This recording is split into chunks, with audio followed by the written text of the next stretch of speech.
Children are born these days and are being cared for by their parents. 21 years ago, that didn't happen. I was born not knowing I had to care for mine. I was called the miracle child. 3 years old, and instead of playing with my dolls, I'm putting cold water in 2 cups of tea. I was looking at my life strangely, but I'm choosing to do it. I'm saying, "How are you, Mammy?" instead of "I love you." Plus, waiting for my dad to start uncontrollable shaking. Instead, he shouts, "I'm not feeling well." That was my routine up until I was 11. Then things went bang. My life was changing, and I'm being selfish about it.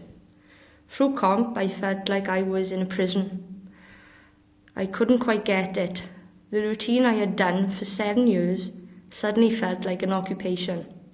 I was beginning to think, why should I get qualifications when I'm going to be doing this for the rest of my days? I gave birth to my daughter, saying to her, "You can't have the life I had. It's just not fair on you." 10 months later, my father dies. Now she's 5. I'm telling my daughter, "Sweetheart, I look after Nana," but she tells me, "No, Mammy, I want to do it."